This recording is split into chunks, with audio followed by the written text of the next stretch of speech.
Bonjour et bienvenue dans mon coin couture. Je suis trop contente de faire ce format aujourd'hui. C'est vraiment un format que j'adore regarder sur YouTube. J'adore regarder comment les gens s'organisent, comment ils classent les choses, comment ils rangent les choses. J'adore ça. C'est vraiment un plaisir pour moi de faire cette vidéo avec vous aujourd'hui. Donc on va un petit peu parler rangement, organisation. Ne perdons pas à l'esprit que je viens à peine de commencer à coudre il y a seulement quelques mois. J'ai pas des tonnes de choses à ranger, donc pour le moment évidemment je m'en sors avec ce que j'ai comme espace et ma manière de m'organiser. Ça risque fort de changer au fur et à mesure des mois. J'ai pas accumulé énormément de choses, que j'ai pas énormément de tissus, de patrons, etc. Que c'est juste une ébauche d'organisation. Et donc ici on est entre le coin couture et l'atelier couture parce que vous allez voir c'est quand même assez grand. Enfin, on peut pas dire que je suis dans un petit espace. Surtout que j'ai une table de couture, j'ai des armoires de rangement et j'ai une table de découpe. Donc franchement je suis pas à plaindre. Mais je partage cet espace qui est en fait un palier qui était juste un palier de rangement au départ. Donc, je partage cet espace avec beaucoup de rangement et avec mes chats principalement. Et donc c'est parti, on y va!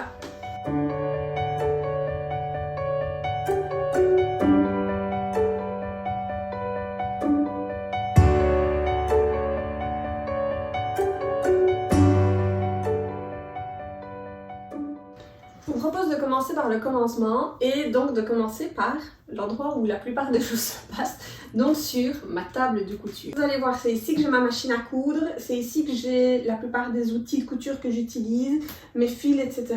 et même certaines fournitures.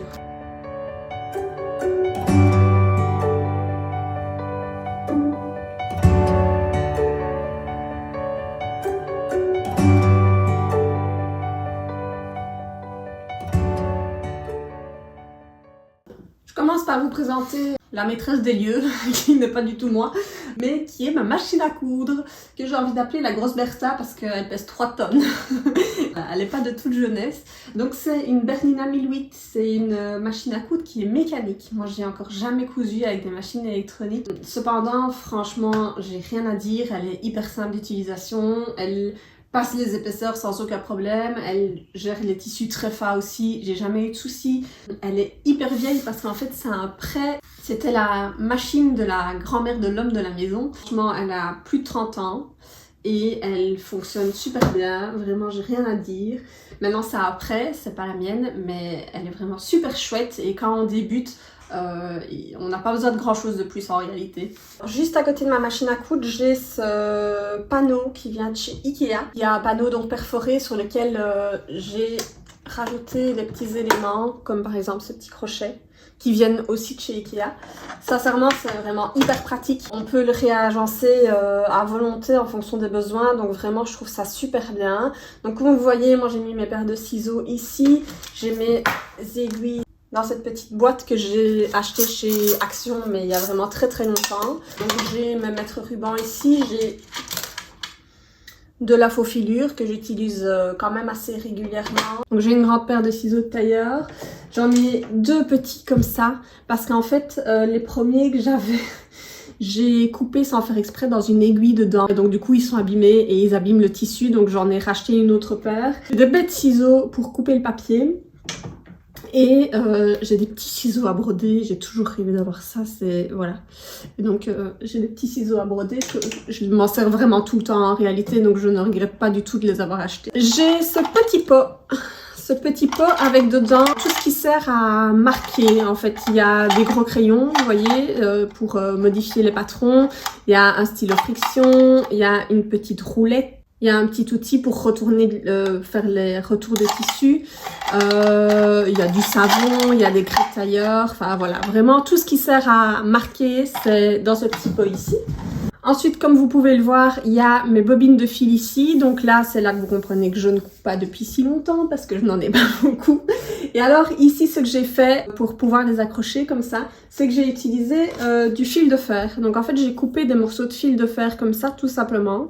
Et je les ai enroulés autour de 2 trous en laissant évidemment hop une petite partie dépassée comme ça. Et comme ça, il suffit que je mette mes bobines dessus. C'est pas le plus pratique, mais franchement, pour le moment, ça fait le job. C'est joli et au moins, les bobines ne tombent pas, ne s'enroulent pas les unes dans les autres. Enfin, c'est très pratique. On a les 3 petits rangements ici. On en a un ici, c'est tout ce qui est aiguille.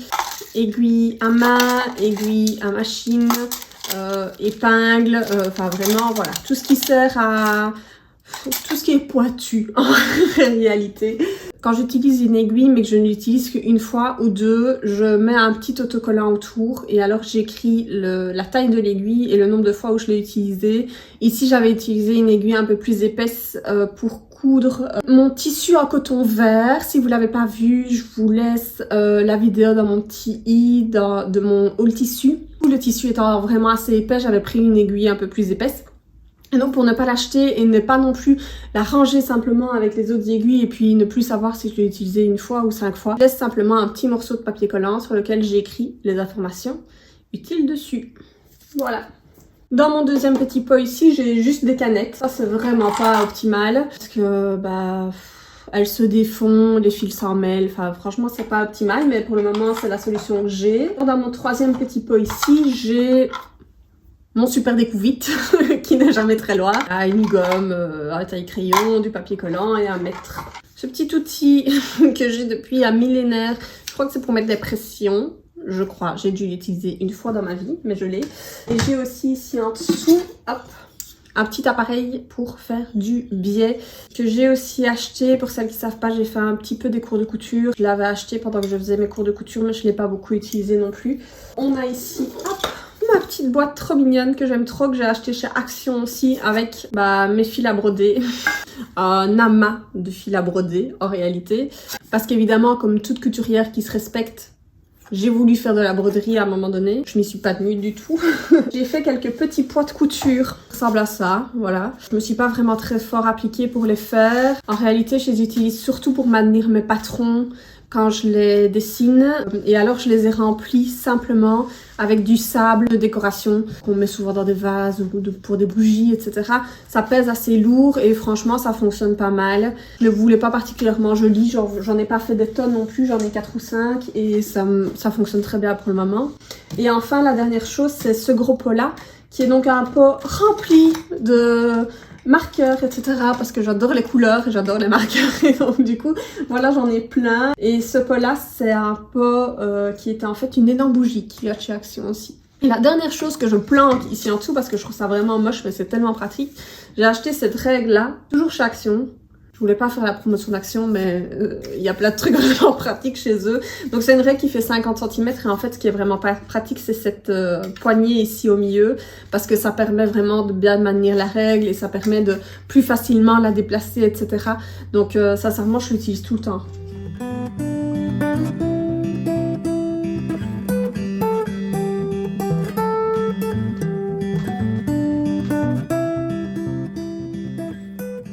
J'ai mon petit pot à épingles que je ne les utilise pratiquement jamais en fait parce que pour le moment je ne couds quasiment que du tissu fin et je trouve que c'est vraiment pas pratique sur du tissu fin. Alors on termine par cette petite étagère que j'ai achetée chez Action aussi. Sincèrement, je me suis pas rendu compte du nombre de choses que j'avais de chez Action avant de commencer à filmer. Mais donc cette petite étagère que j'ai achetée chez Action aussi, qui est normalement une étagère pour peindre ses clés, mais qui est hyper utile. Comme vous voyez, moi je peins mes zips dessus, mais pas des masses non plus. Et alors la première règle que j'avais achetée, mais qui est toute souple comme ça, et donc sincèrement je l'utilise plus des tonnes depuis que j'ai l'autre. Ma petite tête pour faire mes ourlets. Et alors ici au-dessus c'est un petit peu le fourre-tout, mais vraiment fourre-tout. Mais on a principalement des élastiques et du biais et voilà, ce genre de choses. Mais sincèrement pour le moment je les utilise jamais.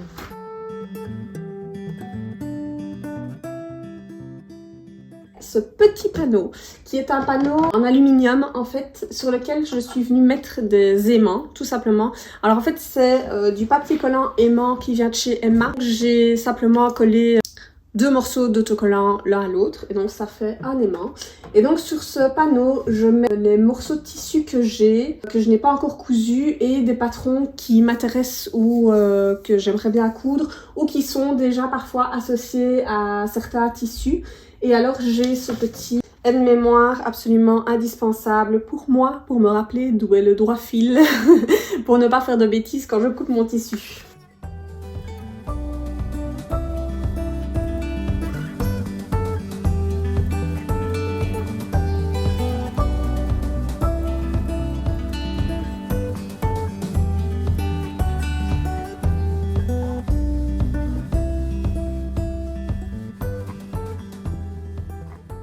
Dans cette vidéo sur mon coin couture, j'avais vraiment très envie de vous parler de mon carnet de couture. Moi j'en ai un très grand et j'adore le carnet. Je vous le présente un petit peu. J'ai vraiment eu envie en fait quand j'ai recommencé à coudre de garder une trace de ce que j'avais cousu. Dans un premier temps pour me rappeler des tissus parce que c'est vraiment quelque chose pour lequel j'ai pas de connaissances et donc j'avais vraiment très envie de pouvoir garder un échantillon de tissu avec ce que c'est comme tissu. Aussi, si jamais j'ai envie de refaire certains patrons que j'ai déjà cousus, bah ça me permet d'avoir déjà un premier retour sur ces patrons. Donc je vais vous montrer, je mets des remarques par rapport à ce que j'ai cousu, là où j'ai eu des facilités, des difficultés, s'il y a des choses que j'ai changées. Enfin voilà, vraiment il me sert à tout. Ce que j'ai essayé de faire après par la suite, c'est de noter le prix. Parce que je trouve que c'est vraiment intéressant de savoir finalement à combien un vêtement nous revient au total, parce qu'on s'emballe toujours, on dit toujours que c'est pas cher, et puis l'un dans l'autre avec l'autre, ça nous revient parfois aussi cher, voire plus cher que dans le commerce, et donc je trouve ça intéressant de pouvoir estimer en tout cas combien on paye quand on coud ses vêtements soi-même. Autre petite chose que je mets dans mon carnet, j'ai fait une petite page astuces et conseils. Donc pour les choses sur lesquelles j'ai galéré ou alors que j'ai cherché avant de faire, je note ici, comme ça si jamais je dois le refaire et que de nouveau j'ai un doute, bah je sais que dans ce carnet... Ah oui mais Gus, t'es embêtant aussi. Il faut pas essayer de rentrer dans l'armoire, hein. Bah oui.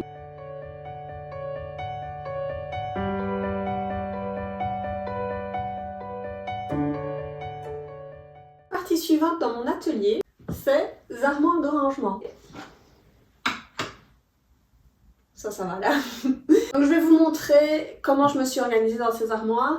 Je vais pas tout vous montrer parce qu'il y a beaucoup de bordel dans le reste.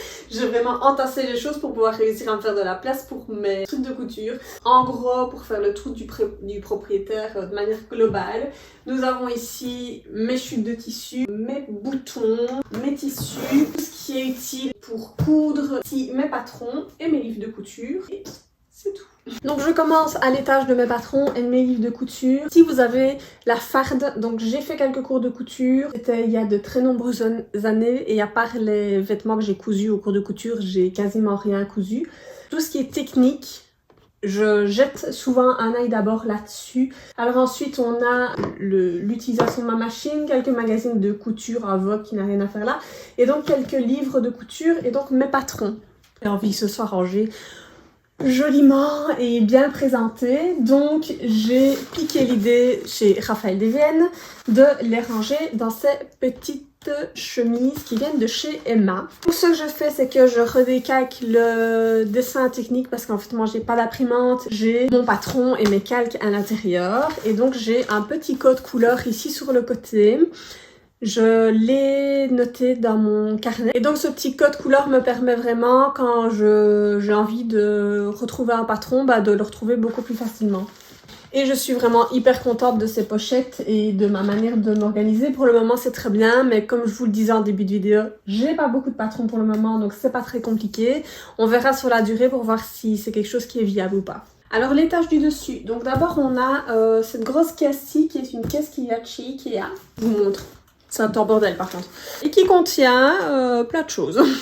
Donc dedans, il y a mon fer à repasser, il y a papier à patron, il y a mon papier carbone, il y a du bête coton qui sont des vieux draps, il y a une toile pour faire du point de croix, enfin voilà. C'est ce genre de bêtises, il y a le thermocollant aussi, enfin voilà, vraiment tout ce qui est pratico-pratique, c'est dans cette caisse-ci. À côté de cette caisse, vous le voyez déjà tomber ici. Si vous avez vu mon dernier haul tissu, vous avez vu ce magnifique velours côtelé doublé qui est absolument sublime et qui prend une place monstre. Là, il est tombé et je vais le coudre bientôt parce qu'il prend trop de place et ça m'énerve. Et donc ici, on a quelque chose que je n'utilise jamais. Je vais quand même vous la montrer. Une vieille boîte à couture qui était une boîte à couture qui appartenait à ma grand-mère. Elle est toute cassée, etc. Mais je l'adore. Il n'y a pas vraiment grand-chose dedans. Il n'y a rien dedans. Des vieilleries, vraiment. Je trouve ça important d'avoir des objets dans notre coin à couture qui nous font du bien et qui nous rappellent aussi parfois un peu pourquoi on est là. Cette petite boîte à couture, elle est un petit peu cachée, mais je l'aime bien là où elle est et elle me fait du bien quand je la vois. Juste à côté de cette grosse boîte, on a les tissus. Pour ne pas accumuler, j'ai pris une décision. J'ai été acheter ces fards d'Araba chez Action. Vraiment, je vous jure, je ne fais pas exprès. J'ai pas l'impression d'y aller autant. Donc j'ai acheté ces fards d'Araba chez Action. Elles sont pas idéales parce qu'elles ont un rabat comme ça sur le côté. Donc pour ranger le tissu, c'est pas parfait, mais je vais vous expliquer après comment je m'organise. Donc j'en ai acheté 10. Et je me suis dit, il ne faut pas que j'en achète plus. Et donc, il faut que j'ai au maximum des tissus chez moi qui ne sont pas encore cousus et qui sont juste en attente dans l'armoire. Ça me permet vraiment de me limiter parce que comme vous voyez, j'ai pas énormément de place. Moi, ça me convient parce que j'ai pas envie de dépenser des mille et des cents, des tissus pour les stocker. J'ai vraiment envie qu'il y ait une tournante parce que, en fait, je vois déjà que l'envie passe. Par exemple, si on prend ce tissu-ci, qui est un tissu que je vous ai présenté dans mon premier haul de Riesenstoffen. Donc je l'ai acheté maintenant il y a 2 mois. Et ben je me dis déjà que je m'en suis lassée alors que je ne l'ai même pas encore cousu. Donc je trouve ça dommage et donc j'ai vraiment envie qu'il y ait un turnover dans mes tissus pour pouvoir ne pas m'en lasser, pour pouvoir faire les projets que j'ai en tête au moment où je les ai en tête et ne pas procrastiner non plus là-dessus. Donc la manière dont je m'organise avec ces fards d'Araba qui ne sont donc pas utiles au départ pour ce genre de choses, c'est que en fait je vais enlever l'élastique parce que l'élastique il est simplement passé dans des petits trous, donc j'enlève simplement l'élastique comme ça. Je plie mon tissu en deux et puis après je le plie pour qu'il fasse la largeur de la farde. Je le tourne autour de la farde comme ça, je replie le tout et alors je fais un nœud sur mon élastique tout simplement. Je fais un nœud sur mon élastique et je viens le mettre dans ce sens-là du coup. Ça donne ça en fait. Maintenant, ça fait des plis, oui c'est vrai. De toute façon, je repasse mes tissus avant de les couper. Donc, que ça fasse des plis, ça ne change pas grand-chose. Comme je vous dis, en plus, j'ai vraiment envie d'avoir un turnover assez important. Et donc, ils n'ont pas comme but de rester dans cet état-là pendant des mois et des mois. Donc voilà, moi ça me convient bien comme solution et surtout les fards d'Araba, je trouvais ça vraiment très cher pour ce que c'était, alors que celle-ci chez Action, vraiment, elle coûte rien du tout. J'en profite, je vais pas vous emmener là-haut, mais je vais vous la montrer. J'ai ramassé mes bêtises. Donc j'ai acheté ce petit truc à tiroir, bon je vais arrêter de vous dire où parce que c'est toujours au même endroit, pour pouvoir ranger mes boutons. J'ai écrit dessus la taille des boutons et donc je les range tout simplement par taille. Il y a juste les boutons de pression qui sont ici. On dirait que j'en ai beaucoup comme ça des boutons, mais en réalité il y en a pas beaucoup qui sont assortis. Souvent j'en ai 2 ou 3, 4 grand maximum parce que c'est des boutons que j'ai récupérés. J'ai beaucoup de boutons vintage que j'ai récupérés de ma grand-mère, etc. Et donc finalement il n'y a pas beaucoup de boutons qui me servent là-dedans, mais je les garde quand même parce que ça peut servir pour certains projets, donc voilà. Et puis quand j'en achète, du coup, je les range toujours ici. On passe rapidement à l'étage d'à côté, enfin à l'armoire d'à côté, mais ce sera assez rapide. Je laisse ma robe Cosmos ici juste pour me rappeler de ne pas faire les choses quand j'ai pas envie de les faire. Donc je la laisse et aussi pour me rappeler qu'il faut que je refasse cette robe. Si vous ne savez pas l'histoire de cette robe, je vous renvoie vers mon premier bilan couture.